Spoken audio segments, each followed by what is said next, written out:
Bonjour à tous, on se retrouve pour le pronostic du quintet de ce vendredi. Nous serons le 11 mars et on prendra la direction de Enghien pour un quintet en Réunion 1, course 3, c'est le prix Quick Williams. C'est une course D de niveau européenne pour des chevaux âgés de 5 et 6 ans qui n'ont pas gagné 64 000 euros. Il y aura 2150 mètres à parcourir, départ donné derrière l'aide de l'autostart, et ils seront 16 au départ de ce quintet qui s'annonce quand même très compliqué. D'abord au niveau de la catégorie qui est quand même assez faible, et d'autre part les chevaux étrangers qui pour la plupart vont débuter en France et auxquels on manque un petit peu de référence.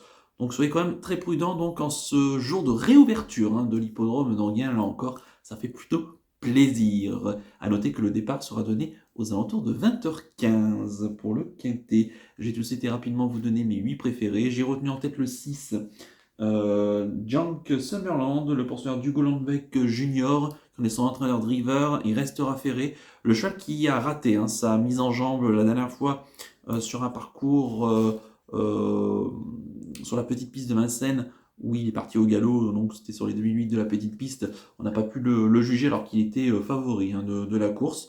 Ici, il s'élance en première ligne. C'est l'un des plus riches de la course, le mieux engagé.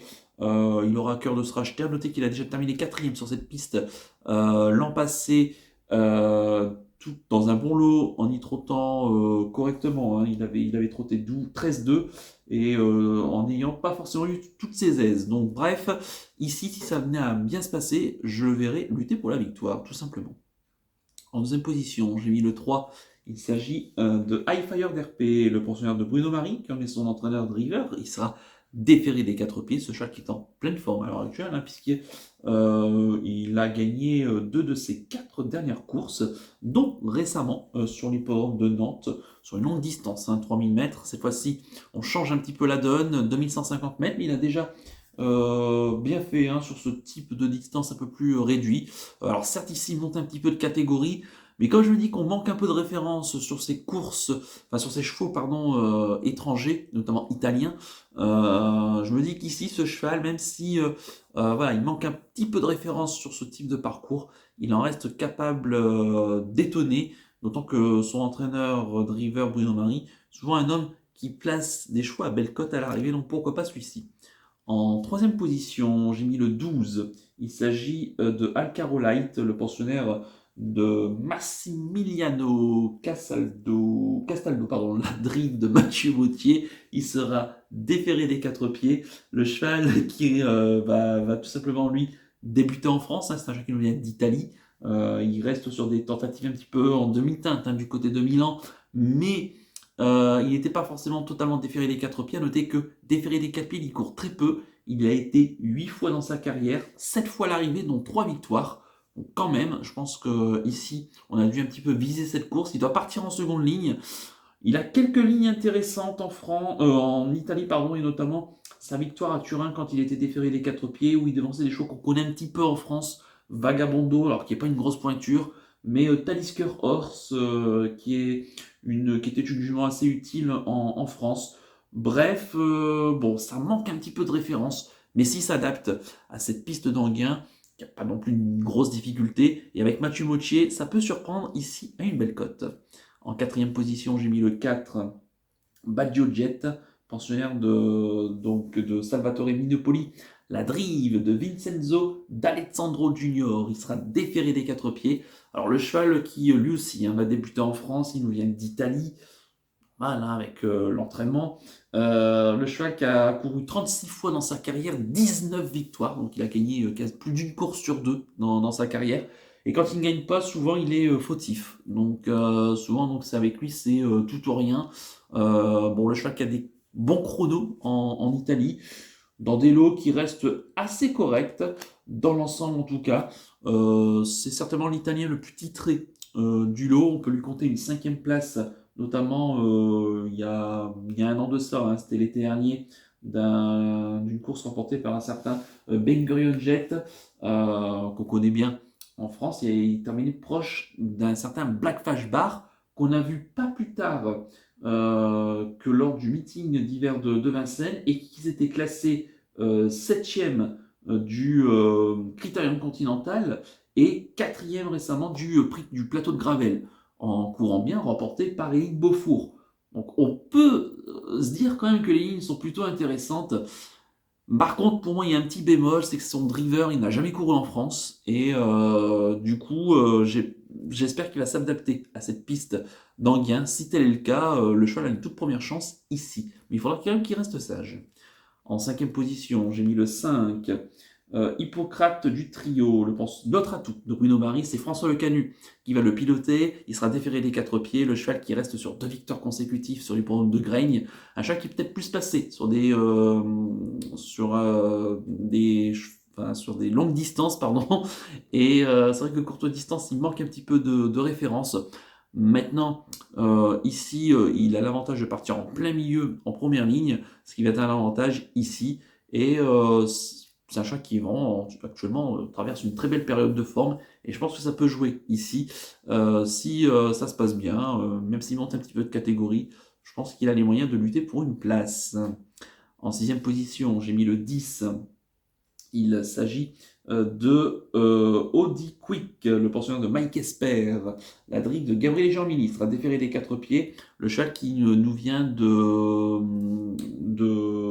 Suède, hein, qui a couru en France à l'automne hein, pour le meeting d'hiver. Ça s'est plutôt bien passé, il a gagné hein, d'ailleurs hein, pour sa dernière sortie, hein, c'était pas plus tard que le 3 mars dernier, alors dans un lot qui était un petit peu plus faible. Cette fois-ci, il monte un petit peu plus de catégories, mais le cheval est en forme et il monte en puissance. Il s'acclimate de mieux en mieux à ses courses françaises. Alors, il va débuter en Anguien, mais je pense pas que ça lui pose problème. D'ailleurs, je pense même au contraire que piste plate, ça va être mieux pour lui. Par contre, il doit s'élancer en seconde ligne. Ici, ce qui est un petit poil gênant, si ça venait à bien se dégoupiller à l'entrée de ligne droite, attention, hein, c'est un bon finisseur qui est capable d'arracher au moins une place. En septième position, j'ai mis le 9. Il s'agit de Bacco del Ronco, le pensionnaire de Fausto Barelli, la drive de Pietro Gubellini. Là encore, ça sent très bon l'Italie. Sera déféré des 4 pieds, le cheval qui va débuter hein, en France. Il a des chronos intéressants. Ce qu'on peut noter, c'est un cheval bon, qui truste les succès, enfin, qui avait trusté les succès pardon, il y a 2 ans de cela. Bon, ensuite, il monte un petit peu de catégorie. Ça s'est un peu moyennement passé quand même. Maintenant, voilà, sur ces chronos, ici, avec un driver qui a de l'expérience, qu'on connaît bien, hein, puis Pietro Gubellini en France, je pense que ça peut jouer, pourquoi pas ici, une petite place. Il va s'élancer tout à la corde en seconde ligne. Il faudra quand même que ça se passe quand même bien, mais sait-on jamais, hein, il va y avoir certainement des surprises à l'arrivée. Et puis enfin, en huitième position, j'ai mis le 8. Il s'agit de Bocadamo, pensionnaire de Gennaro Casillo, la drive d'Éric Raffin. Il restera ferré, le cheval qui reste sur une bagatelle de victoire hein, ici. C'est un cheval qui nous vient, là encore, d'Italie, auquel donc, il va débuter en France. Il a des chronos, je trouve, un petit peu plus faibles que les autres Italiens, mais correct quand même. Maintenant, voilà, vraiment je l'ai mis parce que c'est Eric Raffin qui le pilote et je pense que c'est quand même un signe de confiance. Lui, il va partir tout en dehors. Voilà, donc il faudra quand même que ça se passe bien. Donc ce cheval qui a couru 27 courses, hein, 13 victoires, ce qui est quand même assez extraordinaire. Maintenant, voilà, il manque de référence en France et j'ai du mal un petit peu à l'établir ces lignes. Voilà, pour les fans d'Eric Raffin, glissez-le en bout de combinaison. Quant à mon regret, ça sera l'As Even Quick, l'autre atout de Mike Esper, la drive d'Adrien Lamy sera déféré des postérieurs. Le chat n'a pas de marge, mais il a l'avantage de partir en première ligne le long de la corde.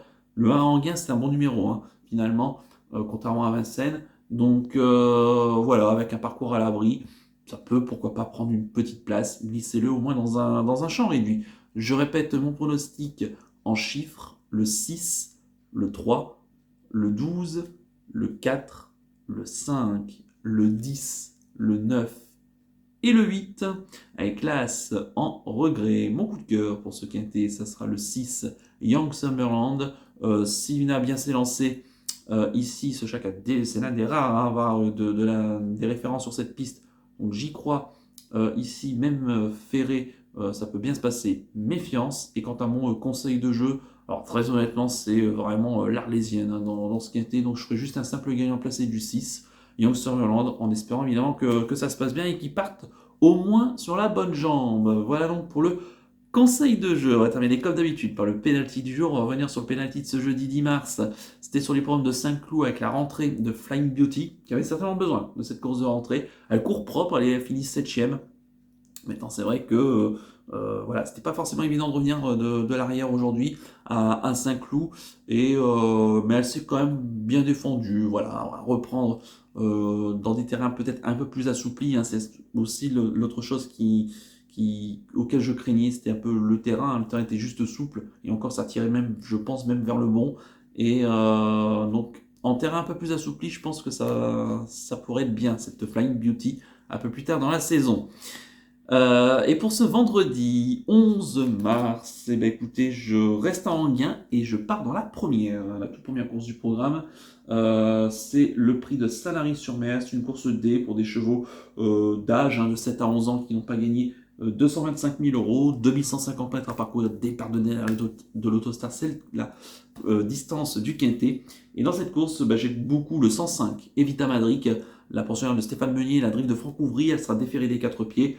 Elle adore ce type de tracé. Voilà, c'est vraiment une vraie jument de vitesse, qui a un bon numéro dans la voiture, qui affronte quand même, je trouve, un lot très correct, et largement à sa portée. La dernière fois, elle est 5e à Vincennes, dans un très bon lot remporté par FaceTime. Ici, je pense que la piste plate, ça va l'aider. Si elle se ressent pas trop de son meeting d'hiver, je pense qu'elle va lutter pour la victoire, tout simplement. Donc le 105, Evita Madric, en réunion 1, course 1 sur les programmes d'Anguien. Voilà donc pour le penalty du jour. Il ne me reste plus qu'à vous remercier, qu'à vous souhaiter évidemment bonne chance pour les paris. Merci à tous pour votre fidélité. N'oubliez pas de liker et de vous abonner à la chaîne si ce n'est pas déjà fait par avance, et je vous en remercie et je vous donne rendez-vous très vite pour une prochaine vidéo pronostic. Je vous souhaite une excellente fin de semaine et surtout, prenez bien soin de vous. Ciao à tous.